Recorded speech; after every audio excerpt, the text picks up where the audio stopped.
morning, everybody. Apologies for starting a bit late this morning. Better late than never, though. I'd like to just introduce you to Huntley Smith. He's just recently joined the Bureau, and I think it's about time that everybody gets to know him. So he's a business strategist, he's a performance expert, and a Brazilian Jiu-Jitsu black belt with 15 years experience across 45 businesses in 30 industries. So I'm going to keep it short. Like I say, we're running a bit late. So yeah, take it away, Huntley. Amazing. Thank you, everybody. And very much appreciated your time. Like I said, I'm going to try and give you guys a concept today. And the concept sort of underlines everything that I do. And hopefully the idea is that not only will I be able to give you some value, but I'll actually be able to give you something tangible that we can walk out with. So just want to quickly confirm you can see screen. Oh, good. Yep. What is that? Excellent. And voice and video is good. We can certainly hear you, Huntley. Yep. Wonderful. Okay, fantastic. All right. So I have a vision, and this vision is something that I would love to share with the world. And I do it in terms of talking, and I do it in terms of my business practices. And this is a vision that I would love to share with everybody today. And the vision is to change the way we go about and think about managing success. And it's an interesting thing that, right, this word that we bandy around so very, very haphazardly. And so my name is Huntley Smith, and thank you, Kathy. I appreciate it. I am a business maturity consultant indeed, and I work with various different businesses ranging from small startups all the way through to billion-rand groups of companies. I'm a professional speaker, and I'm a professional moderator for Tech Central. I'm a personal and professional development trainer, and I'm a second-degree Brazilian Jiu-Jitsu black belt, and I'm also a Brazilian Jiu-Jitsu coach. And it's interesting, the intersection between business and between sports, and we'll discuss that today a little bit. And then finally, I'm a CC to executive. And the reason I'm saying this to you guys is very simple, right? I have the distinct pleasure as a result of the above of working with high-performing individuals and businesses. So at this stage, it's 50 plus businesses. It's hundreds of managers that I've worked with, and it's world-class sportsmen taking guys right up literally to worlds and competing at worlds level in my sport, and also dealing with professional golfers and professional sportsmen. And so it's interesting. So I think we all have an inherent superpower, and I think every single one of us has a superpower. And mine, after many, many years, I believe, is insatiable curiosity about how things work. I'm extremely curious. And so many years ago, I started asking myself a question. And for as long as I can remember, I've been asking this singular question. And the question is, what separates success from mediocrity, right? And we see mediocrity all the time, and we see success all the time. And through a process of working with all of these individuals through so many years, I've started pulling golden threads through everything. And so what has working with high performers shown me? Well, interesting. It's shown me that when I'm working with mediocre performers, when I ask them to tell me what it is that their success looks like, and what it is that objectives looks like, what it is that clarity looks like, typically they can't tell me. And so what there is this kind of vagary, right? Some of them can tell me what their business ideas are. Very few of them can tell me what their life objectives are. So business objectives are there, and life objectives are almost non players. However, when I speak with high performers, it's a completely different thing. Every high performer I've ever worked with can tell me their business professional objectives. They have clarity of mind. And what they can also tell me to varying degrees is what their life objectives look like. And so you'll see success is a culmination of various things. And so the gap between how they run their business and how they run themselves is the most consistent finding in my work. And the gap between vagary and clarity is another inconsistency I find in my work. Everybody who is successful has clarity. They have a plan. They have a goal. They have a vision. They have a mission. And everybody who sits on the mediocre scale kind of allows life to happen to them because they don't have that. Right. So what is the single largest return on investment that you will ever make? And I would love to ask you guys to actually take a moment and think about it, and perhaps even just write that down, right? Like, what is our single largest ROI investment that we could ever make in ourselves? Okay.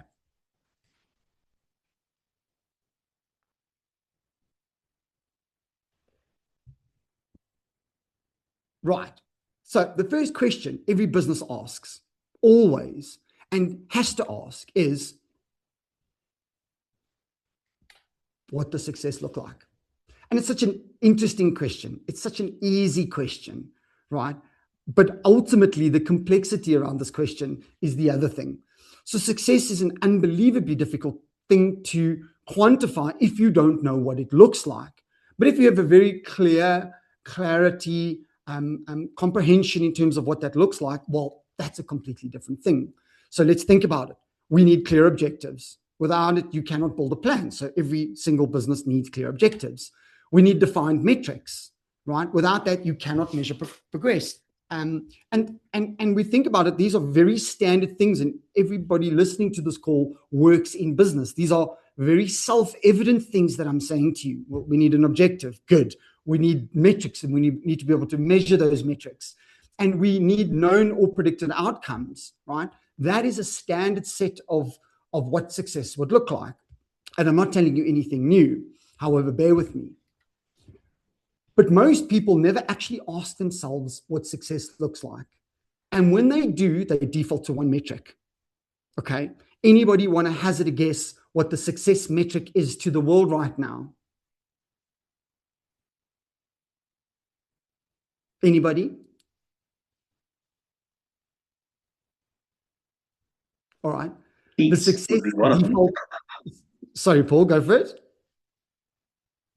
A bit of peace would go a long way, but yeah, I'm sure it's not that. Yeah, and I completely agree with you. And inadvertently, you're actually starting to hit on the correct answer.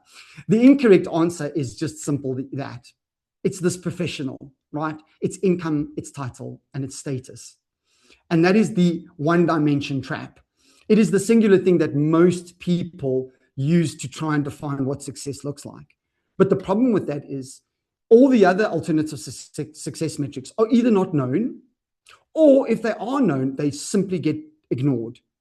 And there's a price that gets paid for that. And so what we start to look at is we start looking at something called the quotient stack. And the quotient stack works like this, right?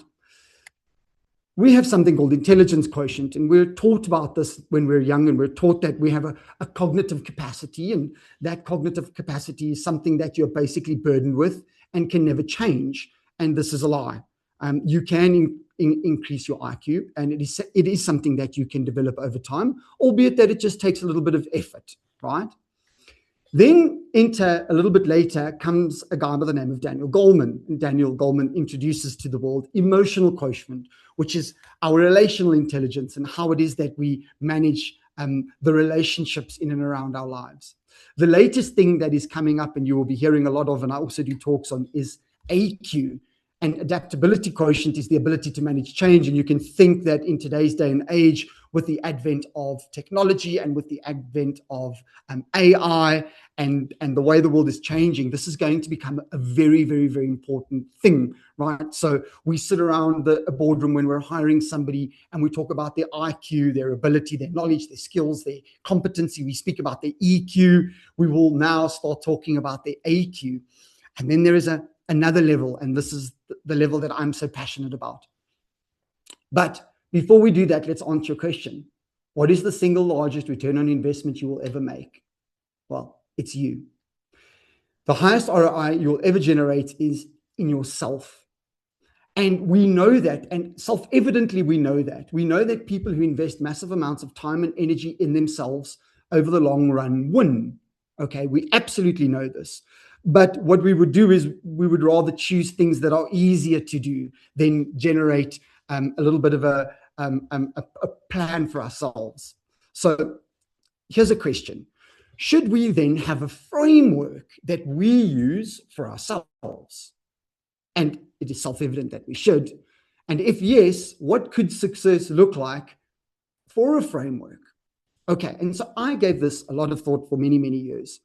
And while I was teaching and training many hundreds of managers through mechanics of success training programs, through C-suite, building businesses, I started thinking about success frameworks, because from an operational point of view, everything I do is framework driven. It needs to be understandable, repeatable, process driven. And if it's not, well, it can't be put into a business because it's not scalable. And so as I was teaching, I started seeing different sets of success metrics that all looked exactly the same. And I thought to myself, well, what could we do about this? And could we actually start building a success metric framework? And the answer is yes. And so if we add this, we ask ourselves, well, what is the largest game we can play? So now the largest game that we could possibly play across time in terms of the largest return in investment is ourselves. And that could be said in a different way, our self-mastery. And that is the biggest game that we could possibly play. There is no bigger game than that, right?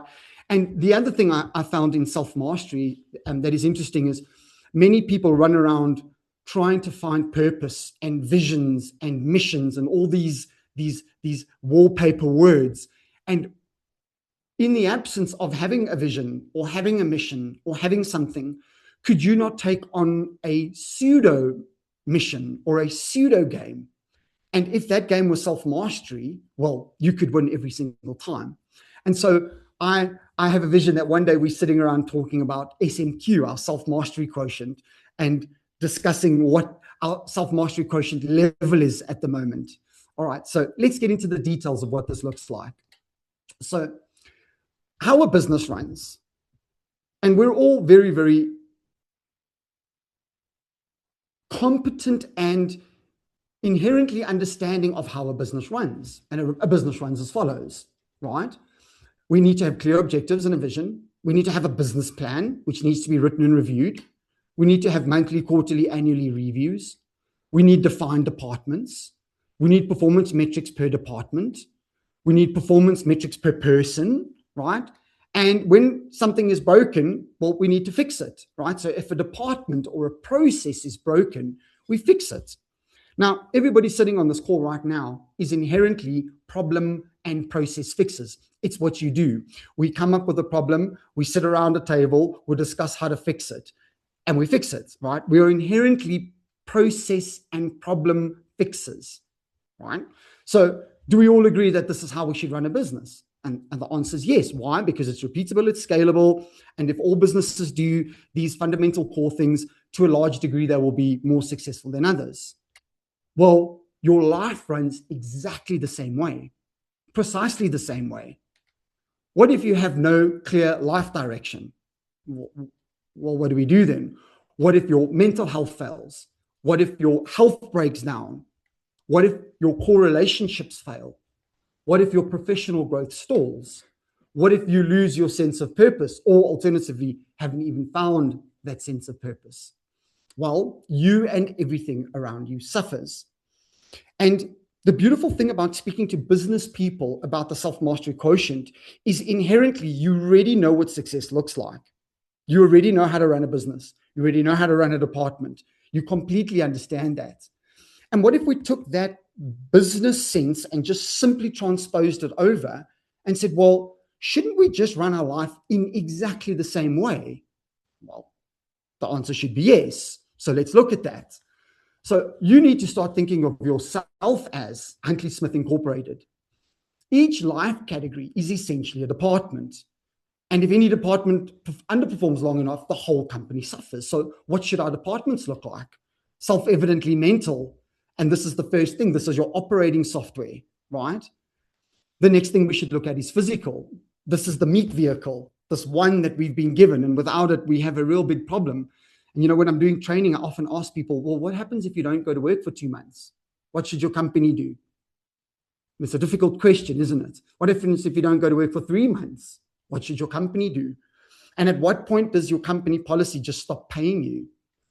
Relational. And this is the way and who we share with. We are a tribal animal and we share. It is the way that we convey meaning. Finally, a professional, this is how and where we hunt. And then spiritual, how you orientate yourself within the world. Okay. And these are our 5 departments. And if I asked you guys right now, if I said to you, well, what are the fundamental departments that we need in a business? You could go, well, sales, HR, finance, ops, right? There are fundamental departments that every single business must have. Well, there are fundamental departments that every single business must have. We absolutely know that. And so in our life, it should be exactly the same way, 100% the same way. And so if I asked you to write down a business plan right now, could you? Well, most of you could. I really believe you could.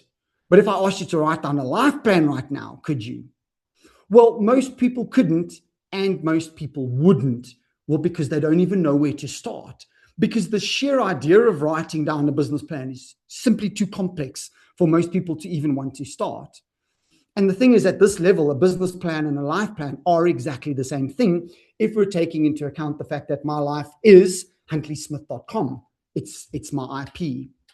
And so the architecture for something like a self-mastery framework could be the categories, which we've just discussed, multiple sets of core competencies, things that we absolutely should look at, and then actionable items, things that we should do around that. Okay. And so this is what it could look like. It could look like the following: our core departments, mental, physical, relational, professional, and spiritual, and core competencies that we should look at in order to make our life great, right? So for argument's sake, if we were to look at physical for 2 seconds, stress tolerance, movement quality, load capacity, aerobic capacity, nutritional energy, and sleep. And I mean, sleep is one of the most important things, and I talk about this all the time. And so then the question is, well, should we have a way that we rate this? And the answer is unequivocally yes. We should have a way that we rate this. And so I developed a self-mastery quotient rating system that I can give to anybody. And you could rate yourself, and you could take that information, and based on the lowest categories and the lowest scores, you should then be able to start playing the game of what should I make better? What process is broken? Because if a process called sleep is broken, it's going to affect everything. If a process called decision quality is broken, it's going to break everything. If a process called cognitive flexibility isn't there right now in today's day and age, we're going to run into problems. And so this is how I think of Huntley Smith Incorporated. I think about him as a department with functioning items, with non-negotiables that need to slowly be developed over a period of time. And if we did play that game and we got to play this over time, and we upped our mental and we upped our physical and we upped our relational and professional and spiritual, then the question is, where would we get to over time? What does compounding interest look like when you're playing the game of self-mastery? Okay. And so obviously the highest return on investment you will ever generate is in yourself. And you already know how to build a business, and you already know how to drive results. So SMQ gives you the same framework for the most important business you will ever run, which is the business called yourself. The goal is to play the biggest game of life you're capable of playing. And self-mastery is essentially something that you could take on, not reactively, but kind of by design. And you could take that on as a quest. And in lifting up one department and another department and another department, so too you will lift up your entire life. All right, so I'm going to leave you guys with 2 things today. And I'm actually going to send it through to you. I'm going to send you a self-mastery quotient assessment, and I'm going to send you an entire actionable items list, and we can discuss quickly because I'd like to stop now. I'm very wary of time, and I know we started a little bit late, but I'm very aware of time, and I'd rather jump into some Q&A right now, and we can actually talk about this. But there we go. Huntley, thanks so much. That's great. And we have a whole thing at Unique Speaker Bureau about fuel, ignite, accelerate. And I think you seem to really do the accelerate piece beautifully, where you, you really sort of make it sustainable, really, within businesses to be able to move forward. I found it really enlightening and engaging. Thank you. So a couple of things. Look, we've got a couple of questions in the group as well. But before we do that, could you help us to position you properly? So, and I mean, when I say us, I mean the team that's on the call from the USB side and also our customers. You know, they have to report back to stakeholders and position, you know, speakers that we recommend or that they've seen. So how would you say, like at a conference environment in particular, where is an absolute no-brainer to plug you in? Like at this conference, just get me there, guys, because I have such a profound effect on this particular audience. Is there anything that you want to just throw in now that would help us? Yeah. I think, Paul, like this is going to sound broad, but really I like playing with high performers because I resonate so much with high performers, and I'm working so much with high performers all the time, be it business owners or managers or sportsmen. I'm always playing at that level. And so for me, anytime I get the time to speak to a high performer and really resonate with them about what they're going through and what success looks like. You know, I've played at CEO level. I've worked with managers who have gone through complete burnout. I've worked with managers who have gone into states of depression. I've worked with managers who are at the top of their level in terms of cognitive ability. I've worked with guys from a sports point of view at the top of their level in physical. So I really resonate at that level. Okay, no, sure. And I can see you're like that in life as well. Okay, we got a question from Melissa. She's one of our customers, but I think you know Melissa. When you access someone's self-mastery quotient, SMQ, what is the one pattern you see in people who are high performing in 3 departments but still feel unfulfilled? Sorry, did I put that across properly? So, okay, you got it. Okay, I think I've got the question, and I'll answer it. And if I don't answer it well, we can ask again. Yeah. I think that the singular most neglected department, bar none, is physical. And I think that what happened is many years ago, the mind and the body were separated through science, and it is not understood and it is not inherently comprehended that the mind and the body are actually one. And for my meat vehicle to work, my operating system needs to work. But for my operating system to work, my meat vehicle needs to work. And we've got 3 brains, right? We have our actual brain, we have what is known as our heart brain, and we have what is known as our gut biome, our gut brain. And when our body works, our mind works. And when our body and mind work, well, our professional starts working. And when body, mind, and professional work, and relational start coming in, and I start being able to share that, then that gives me a lot of sense of purpose in terms of the spiritual side, right? But I think that the single most neglected thing right now is physical.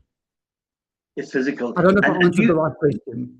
If someone is like pretty good in all departments, shall we say, do they always feel fulfilled, Huntley, or is there still a chance where people could still feel unfulfilled?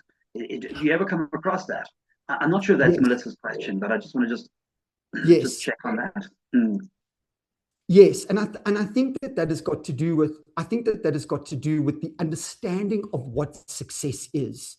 So if we don't play a game of if we think of a single department being financial, and that becomes our success metric, right? Then we will always lose, because there will always be somebody more successful than us, right?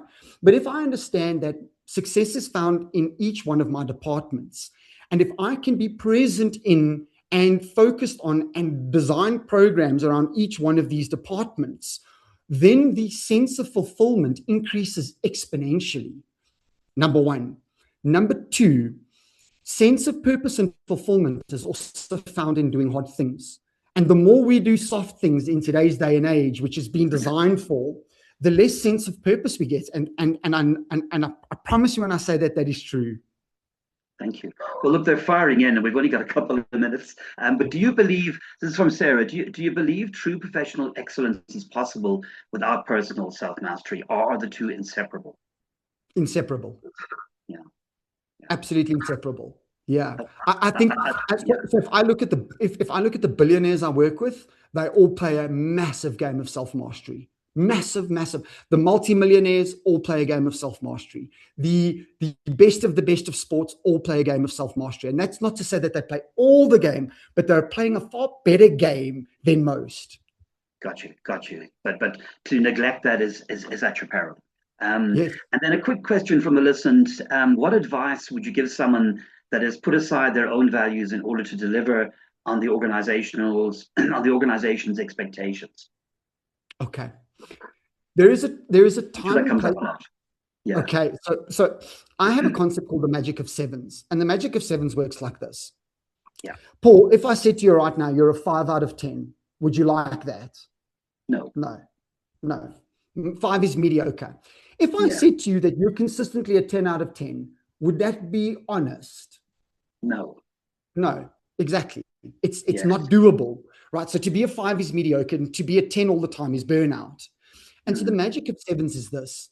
If I were to have a rating of 7 across every single one of my life categories, as an average, over time, I win. And what that means is sometimes I need to dial up my DJ deck, and work needs to go up, and maybe physical needs to drop. But I'm writing a new program there. So at some point, I've got to get back to balance, back to homeostasis, which is what our body always wants, right? And homeostasis can be found as a magic of sevens across every category over 10 years. And some are going to go up as you have a child, and some are going to go up as you have a job that is required. But if you neglect something, if I neglect HR for 4 months, what do you think happens to the company? There's a Said in another way, if I neglect sales for 4 months, what happens to the company? That's a disaster. Well, they both are in some ways. Yeah. Gotcha. Okay. Sarah's got a second question. Sorry for the second question, she says, but I think she's intrigued. In your experience, what is one small shift in mindset or behavior that can create the biggest impact on both personal growth and professional presence? Accepting as a given what you profiled physical as the primary shape shifter. Don't know if you got that. Gosh, that's a loaded question. Okay, I'm going to try and answer it as best as Sarah's I can. good. Yes. I think that the single place that you should focus on is your mind, because it is the operating system. It's everything, right? Without a great mental disposition, this all means nothing. Okay. And then I think the single largest return on investment that you can make for your mind is twofold. Number one, develop the ability to temperament your emotions. And number two, develop the ability to take on new information. So, in other words, grow your EQ and grow your knowledge set. I think those are two game changers. If you read more. If you don't read, start reading. But I think EQ is a really important thing. Okay. And as I think one of our guests, Jeff, would concur, never stop learning. Never stop learning. And I would even go as far as to say, don't read now, right? Podcast, audiobook. While you're driving, you should be taking on information every single day of your life as a non-negotiable. Well, Huntley, I think we could be talking to you all day. But thanks for answering some of those tricky questions. And yeah, really appreciate you being on the call. And for everybody else on the call, please join us every Monday. We have some great sessions, and yeah, thanks for making our week powerful. Paul, can I leave you with a 30-second item? Yes, please go for it. Okay. I'm going to send my self-mastery quotient analysis to you, to feel free to share with everybody either on the call and or specifically your team. And then next to that, I'm going to give you the actionable items list, so that if you were to do a rating of your physical and you saw that sleep was really, really bad, and you were like, well, what do I do about that? I actually have a whole bunch of answers. No, well, good. I think that'll be really good. I think we'd all appreciate that. And yeah, it needs work, I would imagine, from all of us. It needs a framework. Yes. Well, thanks for making a difference, Huntley. Appreciate it. Excellent. Thank you so much. I appreciate it. Thank you, team. I appreciate your time.